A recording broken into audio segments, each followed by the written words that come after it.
Assalamualaikum warahmatullahi wabarakatuh. Sugeng di sini.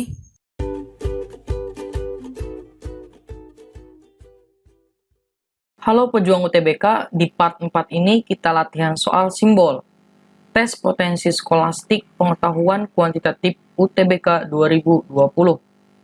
Bagi yang ingin melihat part 3-nya silakan diklik kanan atas ini ya, dan juga ada di link deskripsi.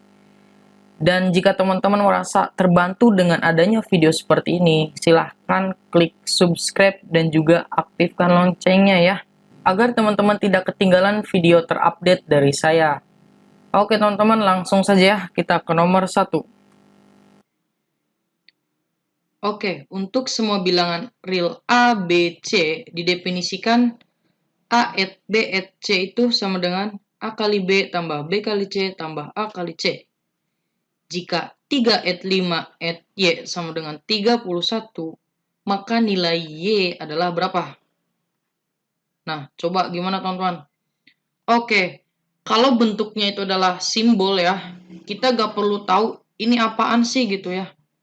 Ya kita gak usah cari tahu itu gitu kan. Ini et itu apa sih, gak jelas gitu kan. Ya yang kita cari ya definisinya aja teman-teman. A et B et C itu adalah A kali B tambah B kali C tambah A kali C gitu aja kan. Ya udah, kalau dia soalnya kayak gini, ya ini bisa dikerjain dong. Coba misalkan kita ini tulis dulu deh. Definisinya kan kalau A et B et C itu adalah A kali B ditambah B kali C ditambah A kali C. Nah, kalau kita punya soal 3 et 5 et Y sama dengan 31, berarti ini bisa dong. Ya, berarti kan ini sama aja kan, A, B, C, 35Y dong. Nah, berarti di sini tuh A kali B. A kali B apa? 3 kali 5 dong. 3 kali 5. Ditambah B kali C, berarti 5 kali Y. Ditambah lagi A kali C, 3 kali Y. Gitu kan. Sama dengan 31. Nah, berarti tinggal hitung aja dong. 3 kali 5, 15. Ditambah 5Y tambah 3Y, 8Y. Sama dengan 31. Maka 8Y sama dengan 31 kurang 15 berapa? 16 ya. Maka Y-nya adalah 8 kali berapa sih yang hasilnya 16? 2. C. Nomor 2. Oke. Jika X, kalau saya bilangnya ini apa ya, pangkat aja ya, gak apa-apa. X pangkat Y itu adalah definisinya X kuadrat dikurangi Y kuadrat. Ingat ya. Nah, kemudian X pangkat Y itu sama dengan 0. Dan Y tidak sama dengan 0. Dari jawaban di bawah ini, definisi yang benar itu yang mana gitu kan. Maksudnya pernyataan yang benar yang mana gitu. Nah, gimana nih teman-teman? Berarti kita harus tahu dulu ya definisinya itu. Kita tulis deh.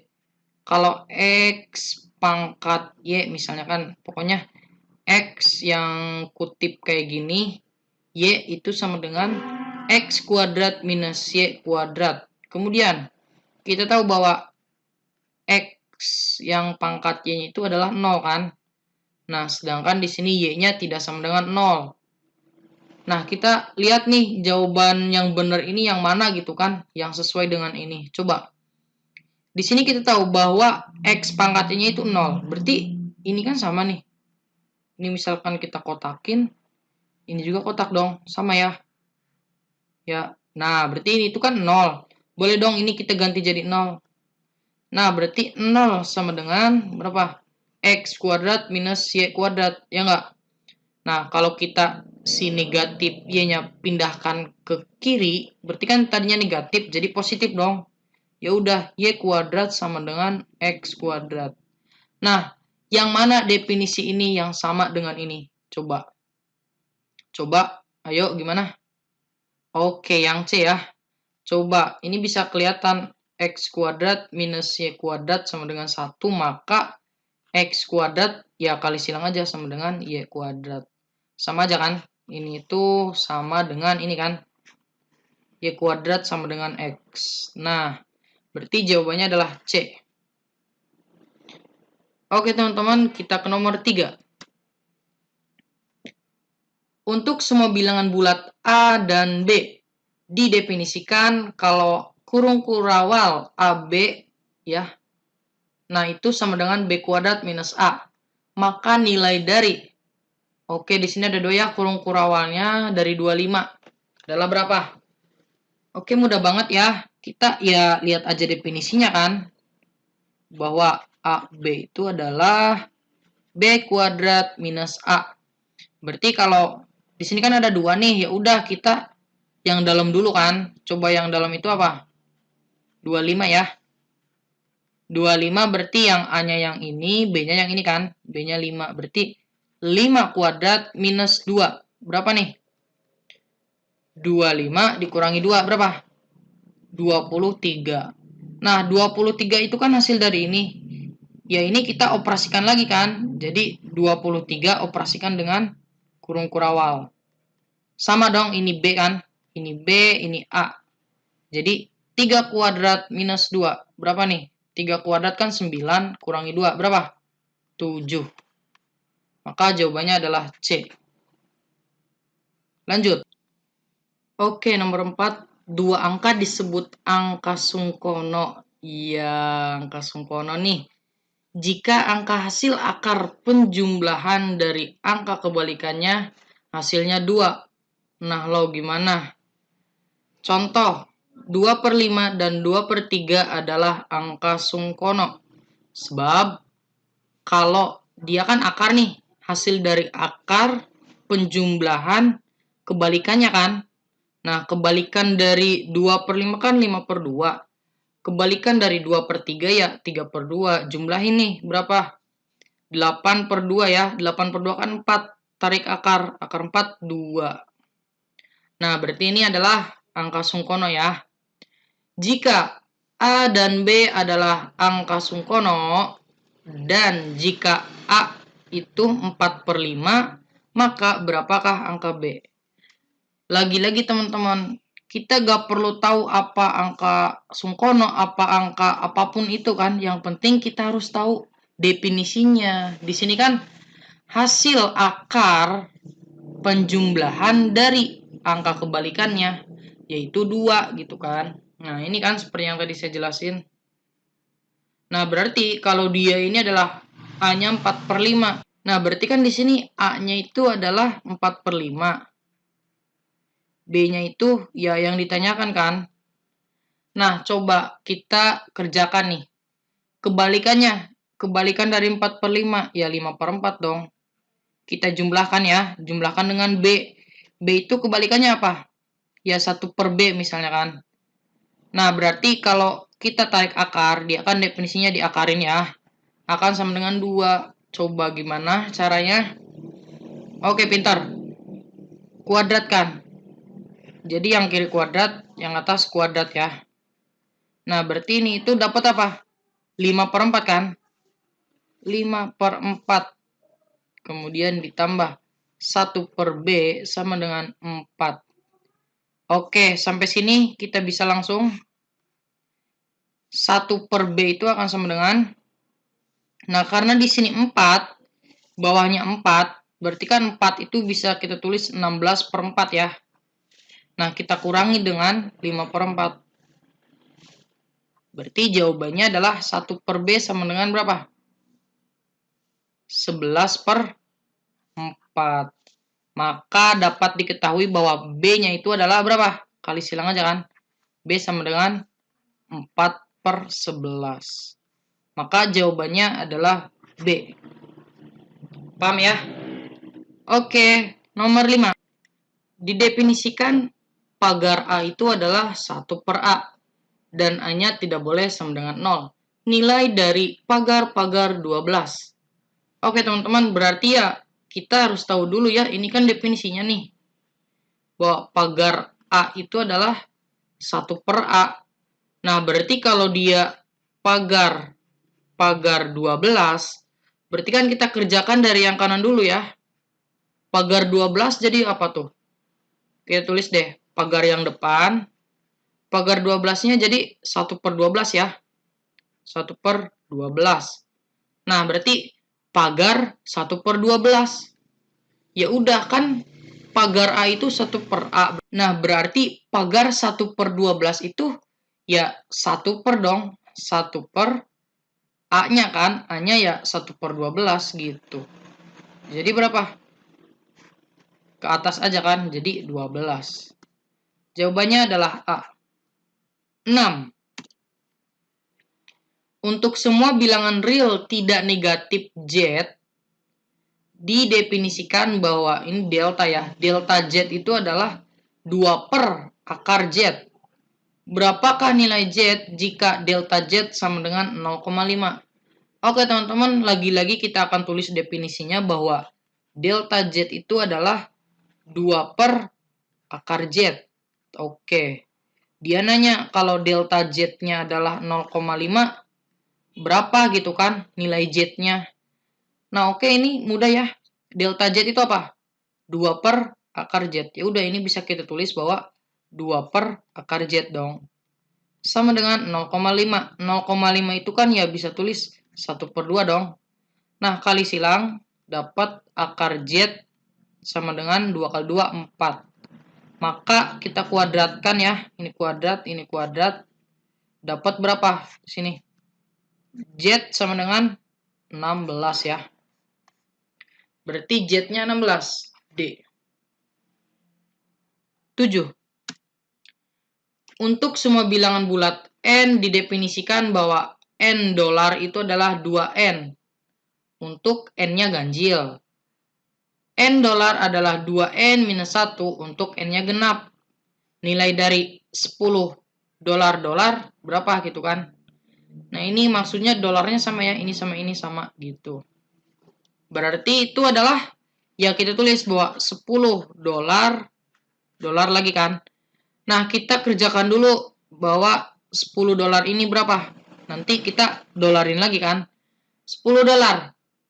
Dia akan 2N kalau N-nya ganjil, akan 2N min 1 kalau N-nya genap.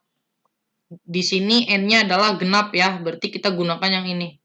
2N kurang 1, berarti 2 kali 10 ya, kurangi 1, nanti nih kasih dolar lagi. Berarti di sini 20 kurang 1 berapa? 19 ya. 19 dolar. Nah, 19 dolar, karena N-nya ini adalah ganjil, berarti kita gunakan 2N.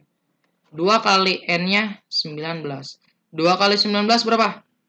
38. Maka jawabannya adalah D. 8. Pada jam digital, waktu yang menunjukkan pukul 06.06 disebut double time. Karena memiliki angka jam dan menit yang sama.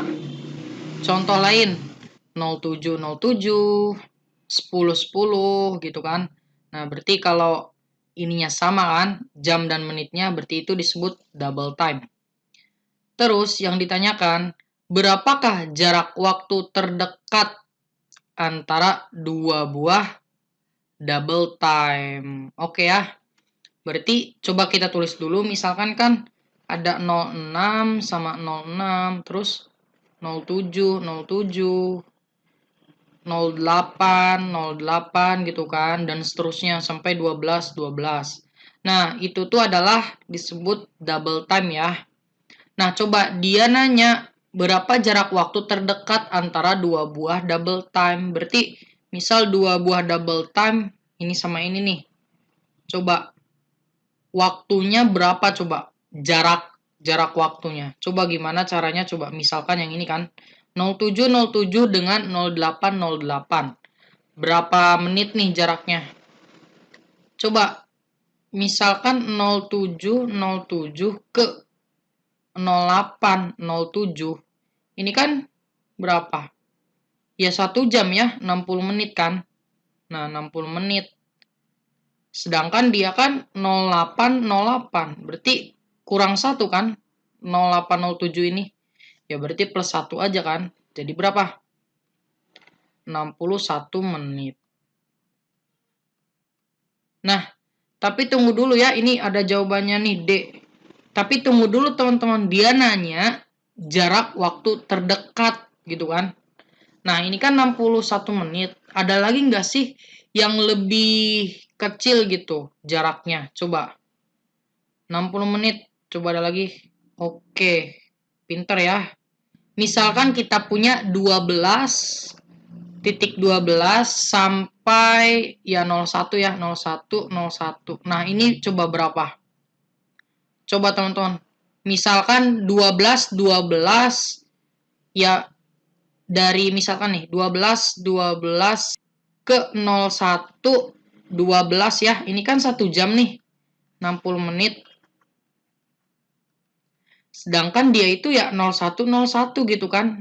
Ini 0112 berarti kan lebih ya. Lebih berapa nih? Berarti lebih 11 ya. Nah, berarti dia itu kalau mau 12 ke 0101 berarti ya 60 menit kurang 11 dong gitu kan. Nah, berapa nih 60 menit dikurangi 11 menit? Berapa jawabannya?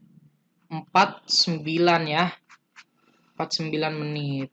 Nah, jadi jarak waktu terdekat antara dua buah double time itu adalah 49 menit. Next. Oke, nomor 9. Untuk semua bilangan real S didefinisikan ya. Ini bukan faktorial ya. Ini itu ya kita bacanya ya tanda seru S itu akan sama dengan 1 dikurangi 1 per S. Sampai di sini paham ya? Ini definisinya. Berapakah nilai dari tanda seru 5 dikurangi tanda seru 2? Oke, mudah banget ya. Kita langsung saja nih ke rumus ini kan. Berarti kalau tanda seru 5 itu akan sama dengan berapa? 1 dikurangi 1 per 5 ya. Nah, kemudian di sini kan tanda seru 2 nih. Tanda seru 2 ya berarti 1 dikurangi 1 per 2. Nah, ini tuh kita kurangi kan. Nah, kita kurangi nih teman-teman. 1 dikurang 1, 0. Kemudian negatif 1 per 5 min. Berarti kan jadi plus ya. Plus 1 per 2. Nah, setelah ini gimana? Jika teman-teman bingung, kita tukar aja posisinya. Jadi kan setengah itu kan positif. Kita kurangi dengan 1 per 5. Nah, ini kan mudah nih. Kita samakan penyebutnya 2 kali 5, 10. Kali silang 5 kurangi 2. Berapa nih? 3 kan? 3 per 10. Jadi jawabannya adalah C. Delas. Untuk semua bilangan real S didefinisikan. Kayak tadi ya sama. Berapakah S yang mungkin untuk membuat tanda seru S tidak terdefinisi? Oke teman-teman, gimana nih maksudnya? Jadi soal ini berhubungan dengan nomor 9, hanya saja dia nanya. Berapakah S-nya sih yang membuat si ini itu tidak terdefinisi? Berarti mudah dong. Misalkan ya, tanda seru S kan kita tahu itu adalah 1 dikurangi 1 per S ya. Paham sampai sini? Ini kan ya definisi ini kan. Nah, ini. Setelah itu gimana? Ya, tanda seru S. Misalnya ini kotak deh, kita kotakin ya. Nah, kita kotakin nih. Jadi, misalkan gini nih teman-teman. Misalkan S-nya kita ganti jadi kotak aja deh. Misal, si tanda seru kotak itu akan sama dengan 1 dikurangi 1 per kotak ya. Nanti kotaknya bisa isi apa aja. Nah, ini saya bisa manipulasi kayak gini. Nah, setelah ini kita lihat tanda seru kotak itu akan sama dengan kan tadi 1 dikurangi 1 per kotak. Nah, si kotaknya apa? Ya, 1 dikurangi 1 per S dong. Berarti 1 dikurangi 1 per 1 min 1 per S. Sampai sini paham ya? Oke, setelah ini gimana? Dia nanya berapa sih nilai S yang mungkin untuk membuat si ini itu tidak terdefinisi. Oke teman-teman, kalau teman-teman tahu, ya jika bentuk ini nih, jika dia tidak terdefinisi syaratnya apa? Ya bawahnya kan kalau dia 0, ya dia tidak terdefinisi, ya nggak? 1 per 0 berapa sih? Ya tidak terdefinisi dong. Nah, agar bentuk ini tidak terdefinisi, berarti kan si 1 minus 1 per S-nya harus sama dengan 0 dong. Ya nggak? Nah, berarti 1 minus 1 per S itu sama dengan 0. Maka dapat 1 sama dengan pindah ruas jadi 1 per S. Kali silang jadi S sama dengan 1. Jadi, si S ini harus sama dengan 1, teman-teman. Biar dia tidak terdefinisi. Oke, untuk pembahasannya kita cukupkan dulu. Jika teman-teman suka like, jika tidak suka dislike, dan jika teman-teman ingin share ke yang lain, silahkan. Semoga bermanfaat. Wassalamualaikum warahmatullahi wabarakatuh.